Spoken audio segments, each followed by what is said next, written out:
Morning, good afternoon, good evening, whatever may be the case. Again, you know who I am. I'm Cecil Young. This will be my third year of me basically saying the same thing. And it troubles me that the same story I've been telling for the last 3 years have not been in the newspaper. And the question is why? Why not? I mean, if I'm saying the things I'm saying, I would think that someone with statute, someone with the kind of power and the kind of authority that I'm talking about would take legal actions against me. They haven't done it yet. And the reason why they haven't done it yet is because they fear that these people got awesome power. And they do have awesome power. Some of these people are involved in state positions, some of them are involved in local positions, such as Gerald Weiner, chairman of the State Labor Board. The Labor Board chairman has awesome power. Mike Cohad, member of the Labor Board. Okay, these people have awesome power. And I can understand why maybe the newspaper or the radio station may not want to cover this, the TV local station may not want to cover this, but I, Cecil Young, need help. I need someone to expose this. You know, you look at PDD and you look at the TD Jakes, you look at all of the different scandals that are going on in terms of the news reporters covering these stories. I'm saying if you got to get someone from out of town, the Hartford Courant, the New York Times, the Daily News, I need someone to expose what's going on with me. This is a shame and a disgrace that I can be treated the way I've been being treated. And I'm asking you that when I show you the documents, when I play the audio tapes confirming that what I've been saying will back up these allegations, I would like to think that you would want to carry this message across the country and say, hey, why not? He may not be have beat down by, like Rodney King was beat down by officers. He may not be have choked whole and like Rodney King, Harry Gardner, being choked and so on and so on. I mean, no, it's not a beat down by police officers. Police officers are not the only ones that are involved in civil rights violations. There are people of all races, of all colors, of all backgrounds, with all kinds of awesome power. And some of them look like you and me. It happened to be two of them that were led to my termination. And I'm going to prove to you that they led to my termination, not because they wanted to, but because they were instructed to do so. They were instructed to do so because of people that had awesome power, that kept them in positions of authority if they choose to do their bidding. And apparently, okay, all right, they got misplaced after I got terminated for whatever may be the reason, because they're no longer there, two of them. And they happen to be Dr. Evans and Jody Paul, who happen to be black, people of color. And it troubles me that the white folks, okay, that were in positions of authority, that are still there, that are still controlling the city, knew what they did to me was wrong. And I'm saying that was Mayor Ganem administration that knew what they did to me was wrong, because again, his assistant at that time that was handling labor relations, Janet Hawkins, Janine Hawkins, who was labor relations supervisor at the time in terms of responding on behalf of Ganem in terms of indicating to the U.S. Attorney's Office that I was a disgruntled employee. Again, I say, stop the lying, stop misleading the public. No one has the right to take people's rights and to just totally disregard their rights and to do what they want to do. No one's above the law, and I'm going to show that to you. And I'm asking you and I'm pleading with you to contact the Bridgeport Post, to contact WICC radio station, contact whatever it may be, News 12, and ask them why won't they cover this story. Don't cover Cecil Young, cover what the issues are, because there go the grace of God could be you next. Like I said before, I got documentation, I got information and audio tapes that I recorded, because this isn't the first go around. I've been terminated 3 or 4 different times because of me speaking out about issues that affect our people. I believe I was called by God to do what I've been doing, and I've been doing it now for, 60-something years. Okay, I'm 75 years old now. I've been doing it since I was 12, 14 years old, and I love what I've been called to do, which is to speak truth to power. And I don't just speak it, I can back it up. And that's why I'm saying that it's a shame and a disgrace that in 2025 that I, Cecil Young, can be treated the way I've been being treated. Okay, and I've been treated mistreatedly beyond my imagination, beyond your imagination. And once you see the documents and the information that I'm going to show you, you will confirm it, I'm sure of that. And if you won't confirm it, if you don't agree with it, say that as well, because again, I can't sleep, I can't get the peace of my mind until I begin to get someone to respond to these issues. I paid for an attorney. I've done the right thing, and I'm going to show you these exhibits in a little bit. Now, for an example, I'm going to show you the exhibits that what I gave with Dr. Evans? Dr. Evans. All right. Will you please instruct the Dr. Evans response that I gave to Dr. Evans? And this is what was recorded, that I have on the recorder. I'm going to play the recorders. She's going to read the different documentation of what was recorded, because she recorded the information. This is what she recorded from Dr. Evans, and I will play the recorder after that. Okay. So basically, this is a summation of the conversations between Dr. Evans, Ayala, and yourself, Cecil Young. This was recorded on 3/16, and this is pretty much a summation, only because there's so much over talking. After receiving a letter on March 15, 2006, that I must return to work immediately, I returned on March 16, 2006. 2016. 2006. Oh, okay. That was when I got terminated, 2006. Yes. Okay. Cecil Young. Cecil said to Dr. Evans, "I'm here reporting to work today." Dr. Evans, "I don't know. Are you?" Cecil, "I had to come in. I don't want to lose my benefits." Dr. Evans, "Okay to report to work. That's fine. I'll tell Ayala." Cecil, "I told Ayala I got to leave 10:30 to 10:45 because I'm getting married today." Ayala, "Congratulations." Cecil, "I explained to Dr. Evans again, a second time, I am reporting to work so I don't lose my job. Is that all right, Doc?" Exhibit 2. Number Continue. 2, Dr. Evans, "You do what you got to do." Cecil, "I explained I had to come to work because I don't want to lose my benefits." Dr. Evans, "If you have to leave, you have to leave. We won't pay you for not being here."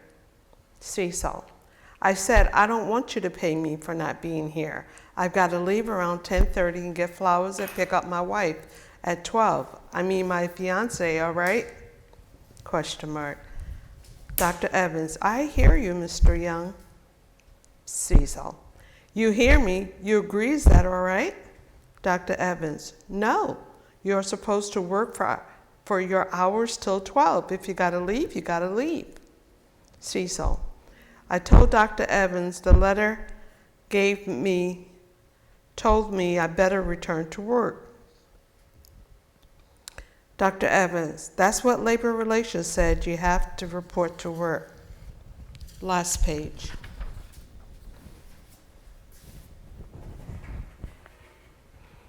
Ayala, "Are you leaving? Congratulations." Cecil, "I got another doctor's appointment to go to tomorrow, a colon exam." Ayala, "You're not coming in tomorrow? Question mark. "I'll fax a copy over." Ayala, "Okay."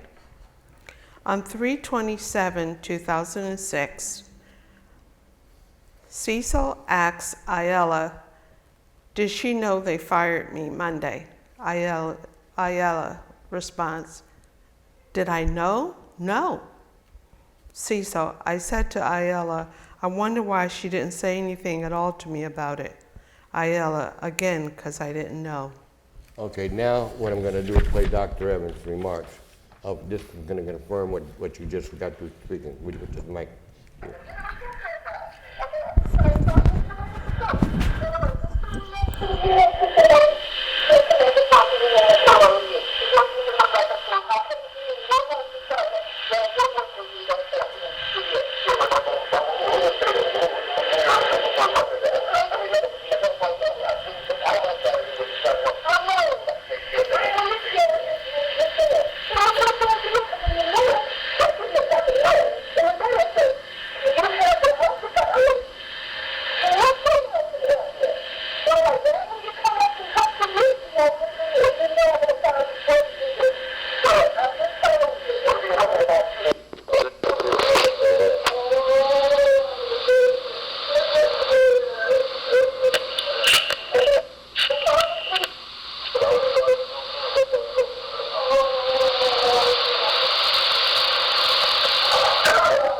That's all right. That was Dr. Evans, that phone ringing in the background.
Now we're going to go into Jody Paul. Keep it going, keep it going. We just got through hearing Dr. Evans confirming the fact that I was okay for me to come to work on March 16, 2016. Now we're going to play Jody Paul, her remarks, which would be a meeting that I had with the various commissioners with the State Labor Board. No. Put it on.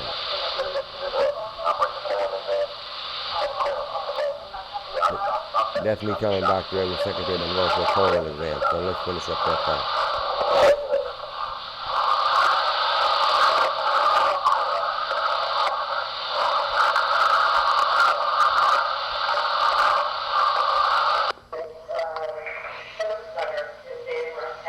And this is Jody Paul from Labor Relations.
after 27 years of working in the city, how can I be sitting here and be explaining this like the way she's trying to explain my reputation? This is wrong. And I'm saying, sir, point blank, I have an audio tape recording of Dr. Evans and the folks, now in the fact that I came to work on the 16th, I have an audio tape that will confirm.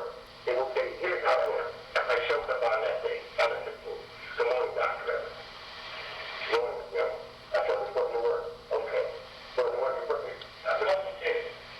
I tape recorder. Is that how you're taking that? No, it is. I don't think it is, to be honest. I don't think it is. But probably it was, because it is bottom line up there. I showed up to work on that day. I indicated that I'm here against my doctor's will. The doctor indicated I should be out from such and such to school, such and such to do the month. I came back against my doctor's will 13 days. After being out for 13 days, I came back within that 13-day period because I was pregnant. If I did not return to work, I would be deemed as voluntary.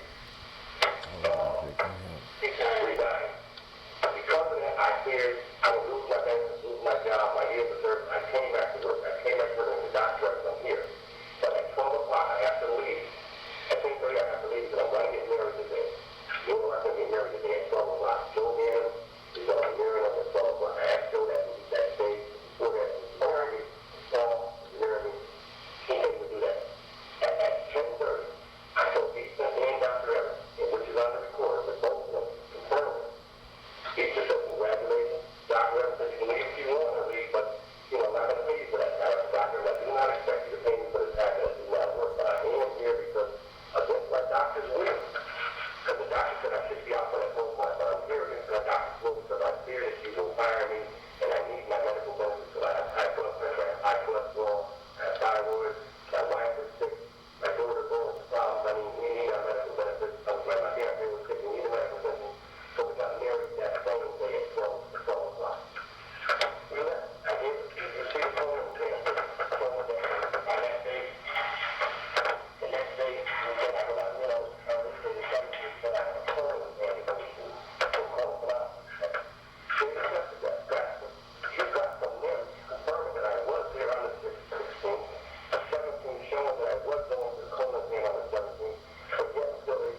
Jody Paul speaking. He can get terminated for that. Yeah, but it's only for that. It's the fact that he's been out for a long time for no reason, and he gave that for 2 weeks. Nothing says that he has to come back to work, but he did come back. The city did say, well, he came back, now you terminated, he didn't work. That's right. And he sent a letter out on the 20th. I don't know when this is the 20th. I don't know when he got it. But it's after the fact. He told them, if you're not there by the 17th, 3 days later, if you're not there 2 days ago, you're gone.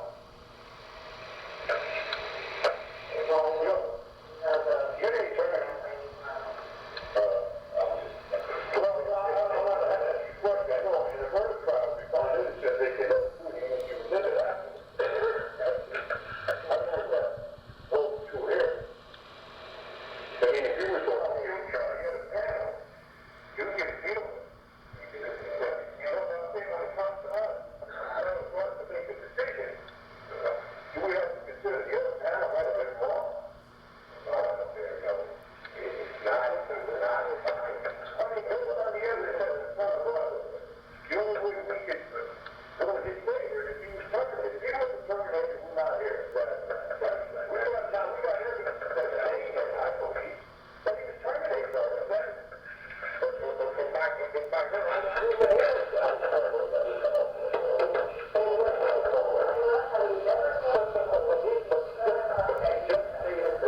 Like I said, now this is going to be an hour-long show. You may not be able to get it all on SoundView because SoundView only covers a half an hour, 26 minutes.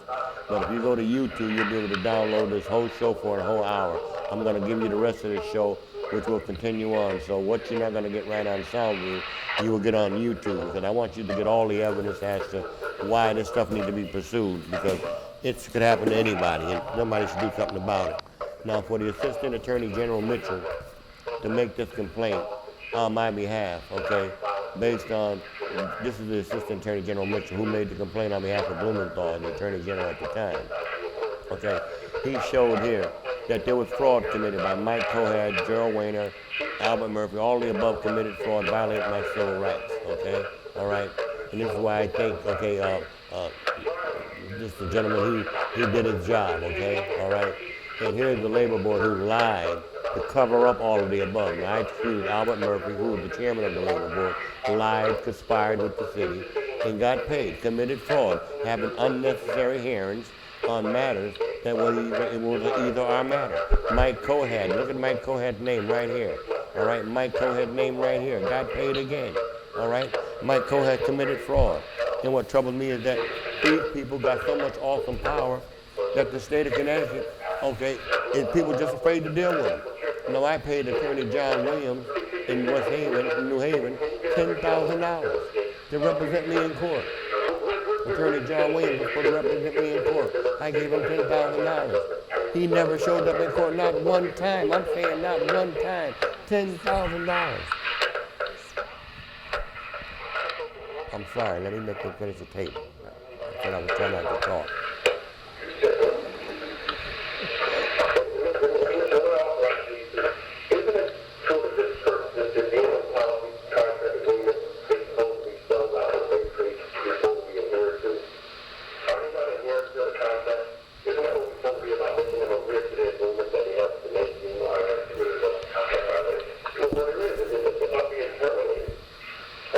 Allowed to continue on my business unless they can show you otherwise. But I was not terminated.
right, basically, I'm gonna cut it off now. I think you heard Jody Paul several times confirming the fact that I was at work. You heard Dr. Evans confirming the fact that I was at work.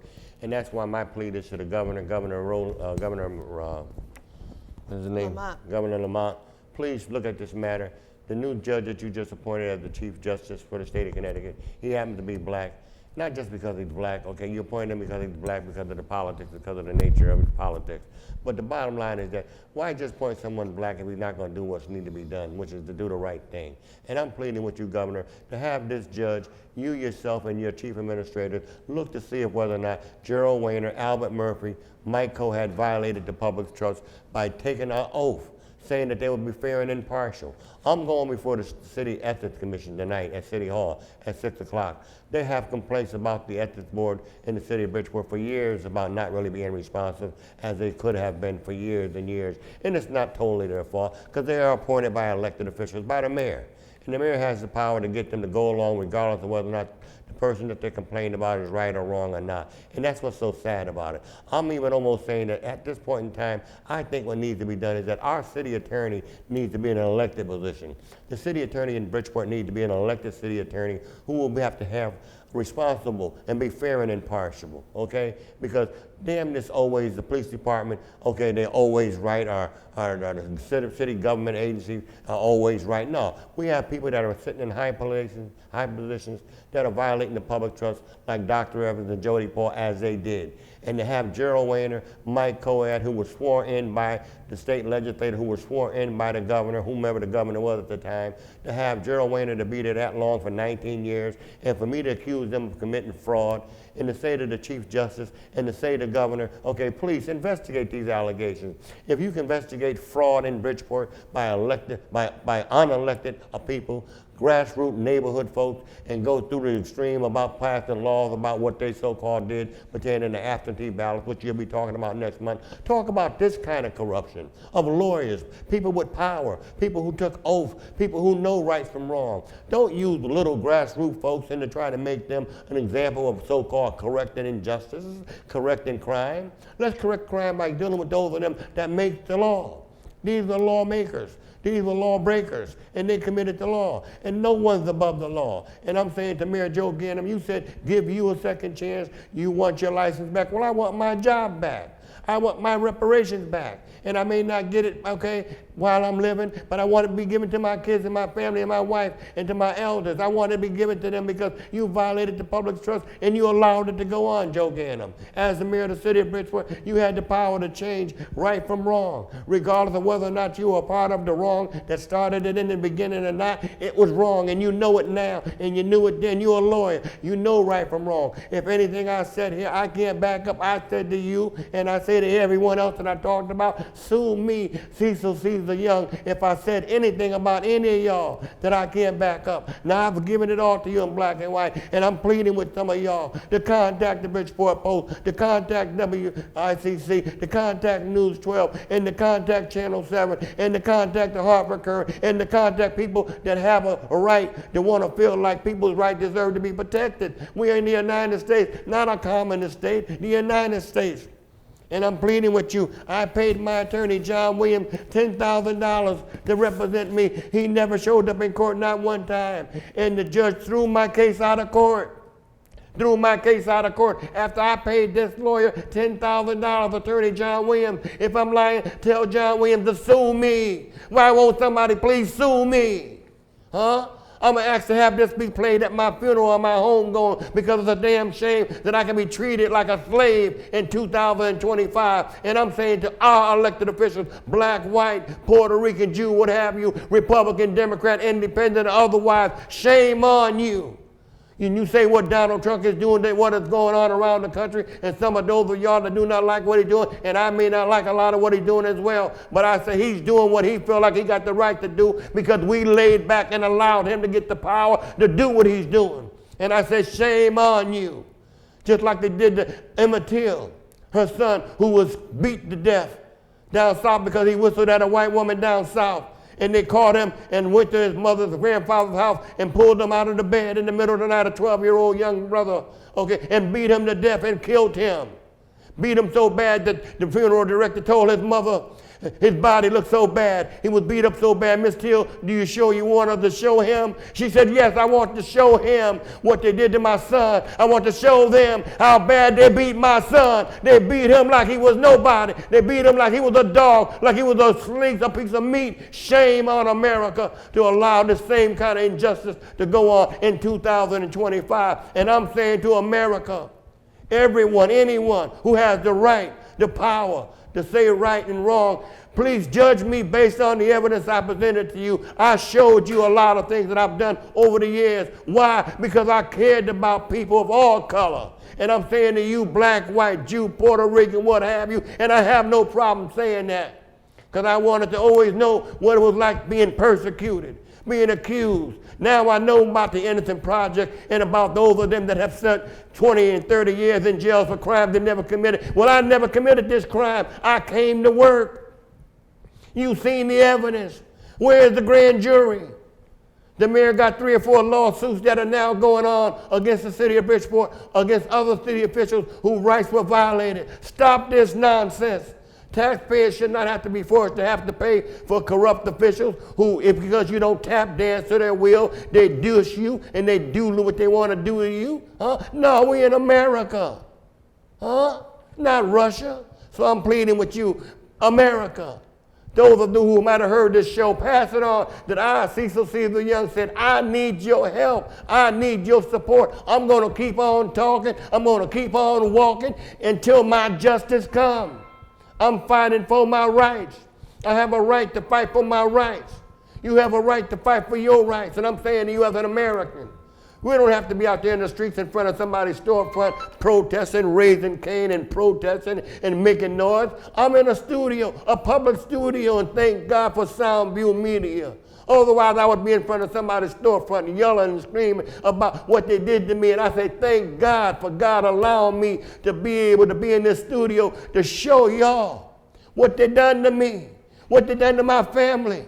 I lost a lot because of me caring about our people's rights being violated, because of me caring about these kids playing on terminated dirt piles, with State Rep Ernest Newton at the time. It cost the city $250,000 to remove it. Yes. Why? Because it was terminated dirt piles that their kids were playing on. But it wasn't their kids, so it didn't matter to them. It didn't matter to them, but it mattered to me. Why? Because God put it on my heart and in my mind to see, as they say, you see something, say something. So I seen something and I said something. I did what? I blew the whistle. That's what I did. I blew the whistle. So don't look at me like I'm crazy and my name ain't Grady. My name is Cecil Young. I'm an African American, proud to say that I seen something and I said something. And I'm saying to those of y'all who want to say something before God take you off of this earth, please do it now before tomorrow may be too late. If you think I'm right, say something, because you've seen something. If you don't agree, say something. But don't say nothing. Knowing that I fought for you and your kids and our tomorrow future, say something. Help me to tell me if I'm wrong, to shut up and God go back home. I'm 75 years old. I'm tired. I'm wore down. I'm burnt out to a degree. I'm stressed out to a degree. I'm on Xanax. I'm on pain pills. I'm on all kind of stuff. And I'm tired and I'm wore down. But I can't give up. Why? Because I believe in what God called me here to do, and I'm pleading with those of you who got power, who got juice, to help me keep this show going. Help me keep this show alive. I'm donating, I'm contributing out of my own pocket. Why? Because I care about what they did to me, because there go the grace of God could be you next. Now you say, why am I fighting? Why? Why is this show allowing me to do what I'm doing? Because I'm donating. I'm making sure that I'm paying for my people to help me get this show produced and put out there. All right, nothing for free. I'm not looking for nobody to do nothing for free for me. Everybody deserves their compensation for the time they spend.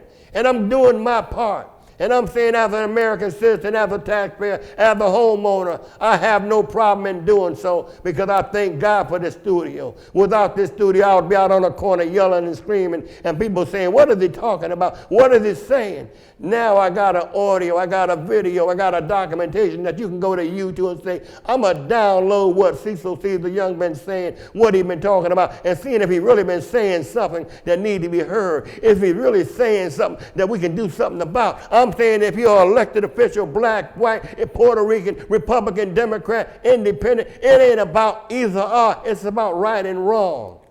And it's wrong the way they treated me. And if they could do this to me and get away with it, what chance do you think you got? So please, y'all, help me, help you, help yourself by exposing this, by telling the Post, telling the newspaper, telling somebody that you know that know how to write to the editorial pages and tell them, why don't they want to write about what this brother is saying? If he's lying, if he's agitating, if he's making up stuff, let's expose him. Why won't they do it? Because they know I can deal with them. I got the juice. I got them, y'all. I just need some help. I need some exposure. P. Diddy, tell them that you're reporters that are running you down. Them reporters that are running that, the brother that was, the white dude, the brother that with all the women and they killed this up not too long ago. Epstein? Epstein and all them kind of folks, them news reporters that wanted to cover Upstein and Dupstein and Downstein, come and call me. Cover me. Cover me, Cecil the Young. I got something that need to be covered. I got the state of Connecticut, Gerald Wayner. He's the state of Connecticut chairman. Man, I think at least for 19 years, no wonder the paper is afraid of him. No wonder the radio station's a little intimidated by him. I don't blame them because they're afraid that what I'm saying I can't back up. Well, I'm giving them the evidence, showing them in black and white that I ain't just talking the talk. I can back up what I'm saying. 27 and a half years I lost with the city of Bridgeport. After all them years of service, I can be taken out of my job because I dared enough to want to say something about that, something that might cause our kids to have to lose their lives, to have to live in this situation that they shouldn't have to live up under. I talked about this situation here over where I lived at on Milner Ave, Milner and Union and Orange Street. No longer that is the case, no longer. You ride down Milner and Orange Street, you'll find that all this has been cleaned up, all this has been taken away, all the trucks, them are no longer there like they used to be. Every now and then you may get one that pull up there, but they're not like they used to be. Why? Because we cared about the rats. We cared about the possums and the raccoons and about the dumping, about the illegal dumping. We cared, and we shared it with the public. And we said to those of them from the state, whoever stealing our fences, whoever stole our fences, from Newfield all the way down to Hollister, I don't know who stole them, but they're stealing our fences. They're taking the pipes and taking them and selling them to somebody. Them are just not any old kind of pipe. Them are special kind of pipe. Cost a lot of money. And the question is, why ain't nobody investigating these allegations? I gave it to News 12. Why ain't they investigating it? Oh, because it's me? Shame on you. Thank you for listening to the show. I hope that I've seen you. I hope that you've seen this show, and I hope that you will pass it on, because this ain't about me. This is about we. And I thank you very much for tuning in. And again, stay tuned for the best is still yet to come. There's much more to be said. And have a good day. Now, ma'am, did I have anything?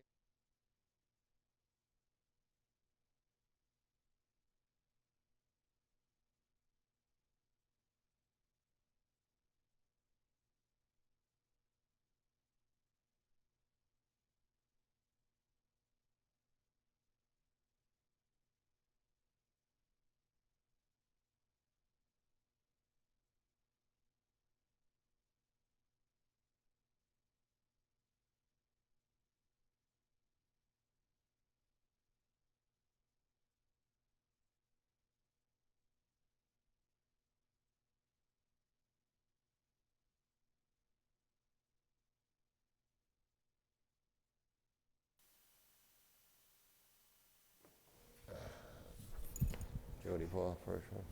Okay. Here you go.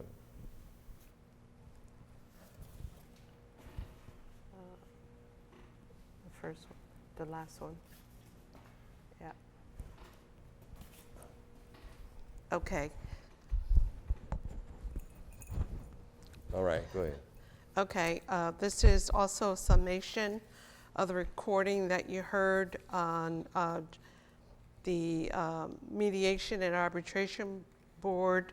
Present was Gerald Wayner, Chairman, Michael Cohan, Manager, and an unknown Commissioner.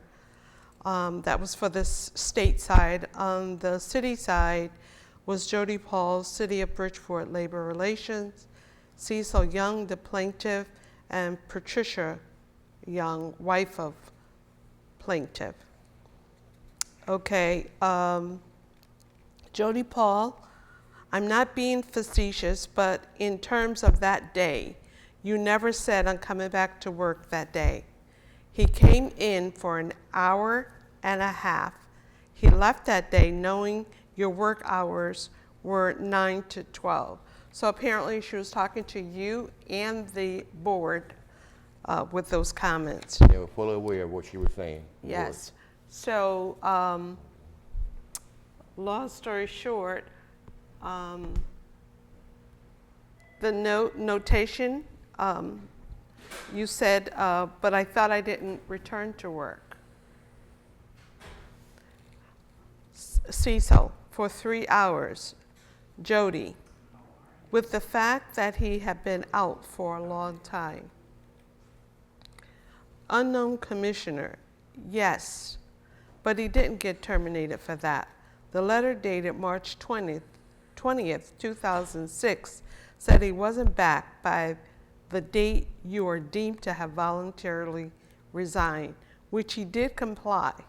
The letter dated the 20th is after the fact. 3 days later is after the fact. But he did comply to the date in question. Is it possible that the previous board could have been wrong? And this was the other commissioner on my behalf said on my behalf. Yes, question mark. When this decision was made, and that being the panel that terminated Mr. Young, to terminate him, they could have been wrong because the 20th is after the fact.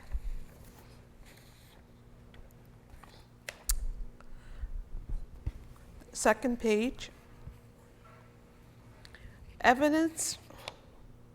We have evidence saying that he was terminated for not coming to work. Yet we have evidence of him returning to work. And it's interesting, just a sideboard here, Cecil, as we were playing the tape earlier, I noticed for the first time in that recording that the same commissioner said, "Is this a trap?" Okay. I had not heard that which they before. were fully aware of. Yes. They were fully aware of what's going on. So that was the first time I picked that up. So here's a notation. Instead of agreeing with the commissioner at the time, the other members should have said something to support the commissioner. You would think that Michael Cohan would have told Jody Paul, since he was part of the termination board, that Albert Murphy agreed with the city to terminate me, even though they had overwhelming evidence of conflicting these remarks. Michael Cohan was also a part of the termination board. He agreed with the city that I should have been fired. Cecil, did you draw up these papers you wanted me to sign, and I refused to sign or drop my complaint in order to get my benefits? Jody, yes, I did. You must return to work immediately. Cecil, and I returned to work, and I got paid for it. And there is evidence on the message pad for Dr. Evans that I would be leaving to get married. Jody, yeah. Again, she admitted. But you came to work and left an hour and a half later. So that's the second time. Several different times she admitted that. Yes. And you know. Patricia Young, yeah, and he was accepted back to work without a doctor's note. Jody, and you got paid for that day you came and worked for 1.5 hours. You're supposed to work 4 hours. Last page. Mm-hmm. Actually, my hours were only for 3 hours that day. Cecil, the evidence speaks for itself. Jody, and you worked for an hour and a half and did not get permission to leave. So again, the third admission of working for an hour and a half. Cecil, after 27 and a half years of working for this city, how could I be sitting here? You are slandering my reputation. I have a tape recorder of my return to work with Dr. Evans. Good morning, Dr. Evans. I'm reporting back to work. But I told Dr. Evans I would be leaving at 10:30 because I planned to get married and said if it was okay. She said, no, but if you gotta leave, you gotta leave. But I am not going to pay you. And I said, I don't want to be paid because I fear I would lose my job. I am reporting back to work against my doctor's will. Chairman, you were not, Chairman Weiner, you were not terminated. And that's what the chairman Wayne said, Yeah. I was not terminated. That's what he said. Cecil, I was terminated for not coming to work, addressing, as you said that, addressing other commissioners. Did you hear Mr. Murphy said that I voluntarily resigned? Question mark. Michael Cohen, the letter said you would have been deemed to voluntarily resign. March 20th, 2006 letter was solely on his actions for not showing up. Not showing up. Isn't that a shame and a disgrace for not showing up yet and still here's the time card showing clearly that I did show up. Here's confirming the fact that the doctor of my supervisor confirming that I'll be leaving for a colon exam as well. And here's the letter showing the termination was a termination, not that I voluntarily resigned. That is why I said, and I pleaded with the governor and I pleaded to Senator Blumenthal that someone need to call an investigation, to have someone to be treated, to have to expose himself, to say that I've been treated for extreme anxiety when that was a personal matter, when they should have accepted the fact that Dr. Walters had referred me to Dr. Wainick, who's a specialist clinical psychiatrist who I've been seeing for 19 years now, who've been treating me for extreme anxieties and other matters as well. And it's a shame and a disgrace that in 2005, okay, it was accepted. They accepted the same thing. They called my doctor's signature unillegible. They called the loop unillegible, all right? They wouldn't accept it because it said unillegible. Here's unillegible, the same letter, the same way he wrote in 2006. 2005, same loop. 2006, same loop. So to sit here and to tell my doctor in 2006, all right, same loop, that was unillegible, that's what the labor board said. They try to discredit my doctor's note. And then he called these doctor's notes literally straps of paper. The city labor board, state labor board called it literally straps of paper, an outright lie. And that's why I'm pleading with the state of Connecticut, the Human Rights Commission, not the Human Rights Commission because they all in bed together, but from the feds, Donald Trump, or a Republican, or someone to expose this injustice. Please help me, help you, help yourself, because there go the grace of God can be you next. Thank you for listening to the show again. Again, I thank you. Again, have a good day.